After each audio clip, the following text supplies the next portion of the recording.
안녕하세요, 태연기타입니다. 이번 영상에서는 기타 지판 위에서 게이름 읽는 방법을 알아보겠습니다. 또 하나의 대표적인 화성악기인 피아노와 달리 이 기타라는 악기는 게이름을 바로바로 읽는 것이 굉장히 어려운 구조인데요.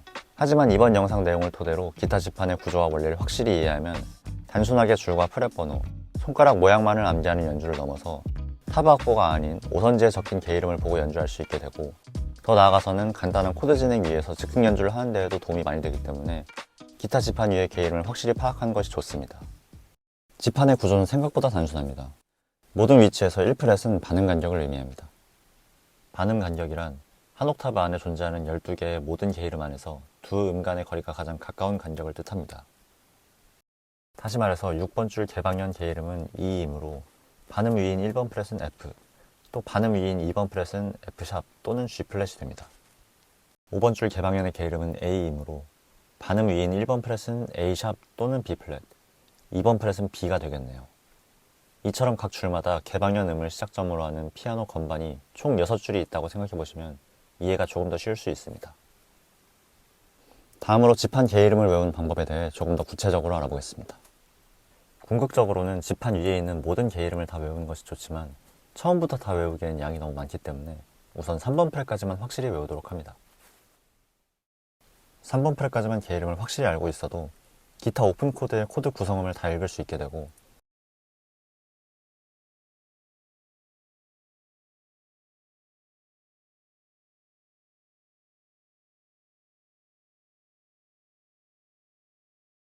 도레미파솔라시도를 한 옥타브 이상 연주할 수 있는 등 생각보다 유용한 점이 굉장히 많습니다.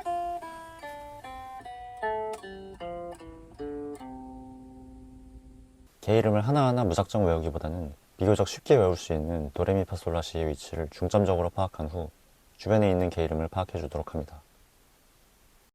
E하고 F, B하고 C 사이에는 샵이나 플랫이 붙지 않고 바로 다음 게이름으로 넘어가게 되니 이 점을 유의해 주세요. 단순하게 올라갔다가 내려오는 일률적인 패턴으로는 게이름을 제대로 암기했는지 확인하기 어렵습니다.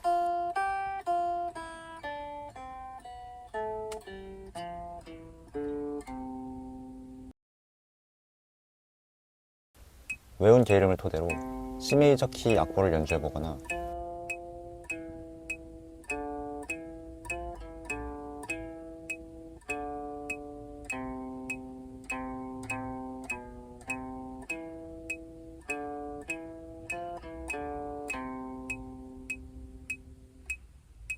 간단한 동요를 C키로 연주해보도록 합니다.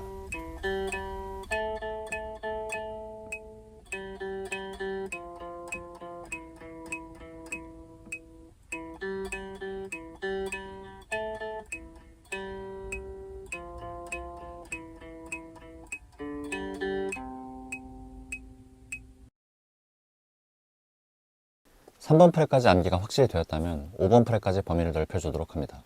5번 프렛까지 게이름이 확실히 암기된다면 개방현을 포함하지 않는 포지션에서 도레미파솔라시도를 조금 더 편하게 연주할 수 있고,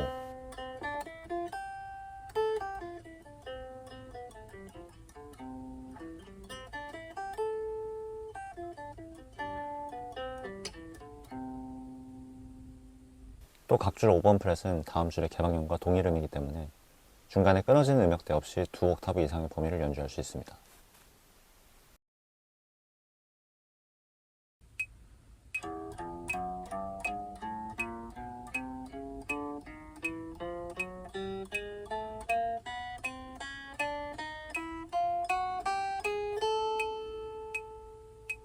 이후 차근차근 범위를 넓히다 보면 12번 프렛 이후로는 개방현에서부터와 게이름의 배열이 동일하기 때문에 비교적 수월하게 암기할 수 있습니다.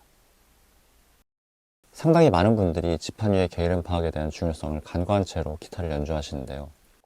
쉽게 볼 수 있는 타브 악보를 통해서 당장 연주하고 암기할 수 있지만 일정 수준을 넘어서게 되면 타브 악보만으로는 확실히 한계가 있고, 그런 상황에서 지판 위의 게이름이나 오선보를 읽지 못할 때 굉장히 답답하게 느껴질 수 있고 슬럼프가 찾아올 수 있습니다.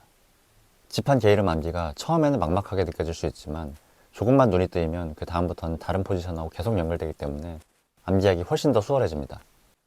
영상을 보시는 지금 이 순간부터 천천히 암기해 보시길 바라며, 평소에 자주 연주하던 릭이나 솔로가 있다면 그에 대한 게이름도 한번 체크해 보시길 바랍니다. 지금까지 영상 시청해 주셔서 감사드리며 다음 영상에서는 이번 지판 개 이름 암기에 대한 내용을 바탕으로 오픈 코드의 종류와 구조에 대해 자세히 알아보도록 하겠습니다. 영상이 도움이 되셨다면 구독과 좋아요 부탁드립니다. 감사합니다.